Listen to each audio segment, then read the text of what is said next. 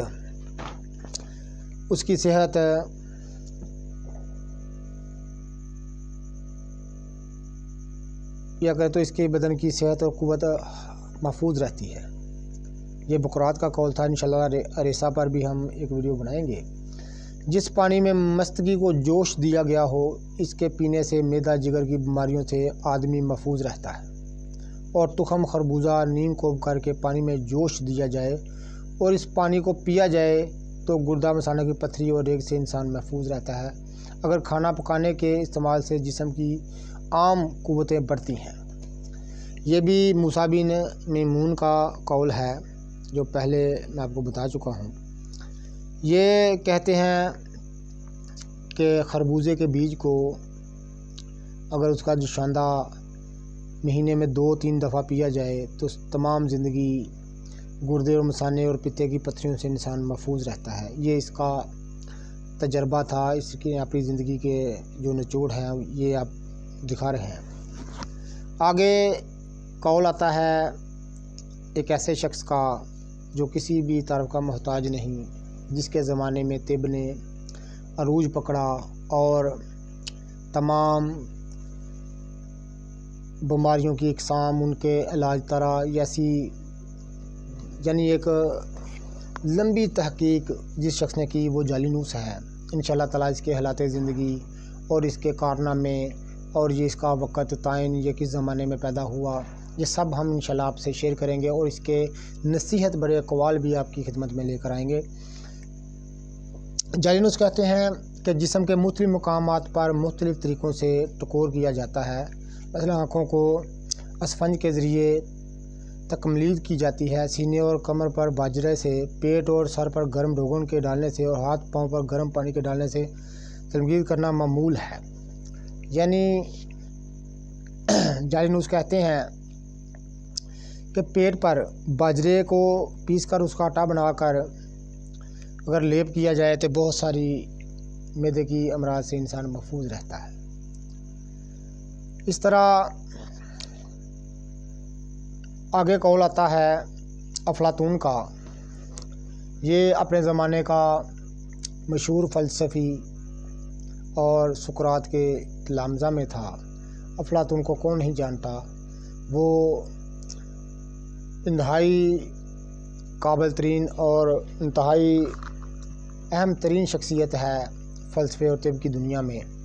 افلاطون کہتے ہیں کہ زیادہ بھوک سے جس کی صحت خراب ہو گئی ہو اس کی اصلاح بہت آسان ہے۔ یعنی زیادہ بھوک لگتی ہو تو اس سے صحت خراب ہو جائے تو اس کی اصلاح تو بہت آسان ہے، لیکن زیادہ کھانے کی وجہ سے جس کی صحت بگڑ گئی ہو اس کا علاج بہت دشوار ہے۔ یہ دیکھیں ناظرین کرام، یہ اقوال ہیں اتباع قدیم کے۔ وہ کہتے ہیں کہ زیادہ بھوک سے جس کی صحت خراب ہو گئی ہو اس کی اصلاح تو بہت آسان ہے، لیکن زیادہ کھانے کی وجہ سے جس کی صحت بگڑ گئی ہو اس کا علاج بہت دشوار ہے۔ گوشت جب تک خوب اچھی طرح پک نہ جائے اسے نہ کھائیں اور لقمہ کو جب تک خوب اچھی طرح چبا نہ لیں تو نہ نکلیں۔ یعنی دانتوں کی سے اچھی طرح اگر لقمے کو چبا نہیں لیا تو اس کو اندر نہ نکلیں۔ یہ فرمان ہے افلاطون کا۔ جس غذا کو دانت مشکل سے چبا سکیں اس کا ہضم کرنا معدے کے لیے بہت دشوار ہوتا ہے۔ غذا کی مقدار ہمیشہ درمیانی ہونی چاہیے۔ زیادہ کھانے سے معدے میں خرابی پیدا ہو جاتی ہے اور معدے کی حرارت سرد پڑ جاتی ہے۔ اس کے علاوہ جسم میں کمزور، پیٹ میں ریا اور چہرے میں زردی پیدا ہو جاتی ہے۔ معتدل مقدار میں غذا کھانے سے دل کو فرحت، جسم کو صحت اور حافظے میں ترقی ہوتی ہے۔ یہ اقوال ہے، یہ تحقیق ہے، یہ نصیحت بڑا اقوال ہے افلاطون کا۔ آگے پھر ابن زہر کا قول آتا ہے، جو شخص 2 اخروٹوں کا مغز اور 3 عدد انجیر کو تھوڑی مقدار میں سفو برق سداب کے ساتھ ملا کر کھائے تو اس روز وہ ہر زہر کے اثر سے محفوظ رہے گا۔ ناظرین اکرام، دوسری بار وہ کہتا ہے کہ کھیرا اور دھنیا سبز برابر استعمال کرنا جسم کے پٹھوں کو طاقت کو کمزور کر دیتا ہے۔ یعنی کھیرا اور دھنیا سبز برابر استعمال کرنے سے، یعنی ان کی تسین انتہائی سرد ہوتی ہے، اعصاب کو سردی بخشتے ہیں۔ انشاءاللہ تعالیٰ ان چیزوں پر ہم آپ سے شیئر کریں گے حکمت اور دنائی کی باتیں۔ کھیرا اور دھنیا سبز اعصاب کو انتہائی سردی بخشتے ہیں، اس لیے پٹھوں کو طاقت کو کمزور کر دیتا ہے۔ آگے قول آتا ہے بکرات اور جالینوس کا سینہ پھیپھڑوں کی بیماریوں کے علاوہ باقی تمام بیماریوں میں چھینکیں بہترین علامت ہے، کیونکہ اس سے معدے کی پختگی اور دماغ کی قوت دفاع کی بہتری ظاہر ہوتی ہے۔ یعنی یہ کہتے ہیں کہ سینہ اور پھیپھڑوں کی بیماریوں کے علاوہ کوئی بھی بیماری ہو اس میں چھینکیں آ جانا بہتری کی علامت ہے، اچھی علامت ہے۔ آگے پھر قول آتا ہے جالینوس کا اگر چھینکیں زیادہ آتی ہوں تو ان کو بند کرنا منظور ہو تو ناک میں باوزوج کا اشارہ ٹپکانا چاہیے۔ یہ ایک جڑی ہوتی ہے، اس پر بھی انشاءاللہ ہم ایک ویڈیو بنائیں گے۔ اس کے بعد پھر قول آ جاتا ہے دن کے اوقات سال کے اوقات سے ملتے جلتے ہیں، مطلب صبح کا وقت موسم بہار کے مشابہ ہے، دوپہر کا وقت موسم گرما کے مشابت ہے، دن کا آخری حصہ موسم خزاں کے مشابہ ہے اور رات کا وقت موسم سرما کی طرح ہے۔ جس طرح سال کے مختلف موسموں سے خاص بیماریوں کا تعلق ہے، اس طرح ان اوقات سے ہے۔ دن رات کے مختلف حصوں میں مختلف قسم کی بیماریاں اعراض کا غلبہ یا ان میں کمی پیشی ہو سکتی ہے۔ یعنی یہ جو 4 اوقات جالینوس کہتے ہیں کہ ان میں بیماری کی شدت کم پیش ہو سکتی ہے، ان کا تعلق بھی موسم سے ہوتا ہے۔ یہ سمجھنے والی سوچنے والی بات ہے، یہ بہت ہی نیا باتیں ہیں۔ اس کے علاوہ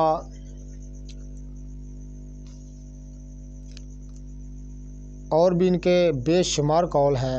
انشاءاللہ تعالی ہم رفتہ آپ سے ان پروگرام کے تحت آپ سے شیئر کریں گے انشاءاللہ تعالی۔ آگے قول آتا ہے علامہ انطاکی کا، یہ اپنے زمانے کا بڑا فاضل اور بہت بڑا عالم اور بہت بڑا حکیم تھا۔ یہ کہتا ہے کہ کبوتر کو گل میں پالنا طاعون اور خضر غضاد اور راشا اور فالج کی پیدائش کو روکتا ہے اور فاسد ہوا کا مانع ہے۔ یعنی کبوتر کو گل میں پالنا، جس گھر میں کبوتر پالا جائے اس گھر میں ان بیماریوں کا داخلہ منع ہو جاتا ہے۔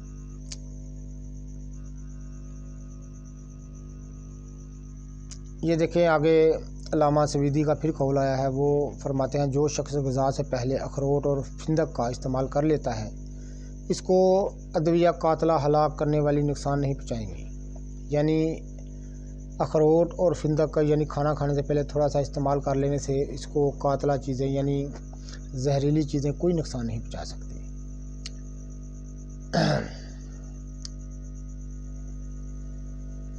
یہ آگے پھر قول آتا ہے شیخ الرئیس ابن سینا کا پیاز کا کھانا لو کے ضرر کو دفع کرنے کے لیے بہت ہی بلیغ اور نافع ہے۔ یعنی پیاز کا کھانا لو کہتے ہیں، یہ جلدی امراض کی جو خیرڑی انسان کی بدل جاتی ہے اس کو لوت یہ الفاظ یہ بیماری ہے۔ ابن سینا کہتے ہیں کہ پیاز کا اس بیماری میں کھانا بہت ہی فائدہ مند ہوتا ہے۔ آگے چل کر یہ قول آ جاتا ہے، فرمان آ جاتا ہے شیخ الرئیس کا، وہ فرماتے ہیں کہ جو شخص یہ چاہے کہ اس کے بال دیر میں سفید ہوں اس کو چاہیے کہ اطریف الصغیر مدامت کے ساتھ استعمال کرے۔ یعنی ایک مرکب دعا ہے، قرابہ دینی ایک مرکب دعا ہے اطریف الصغیر، وہ کہتے ہیں اگر اس کو استعمال کرے گا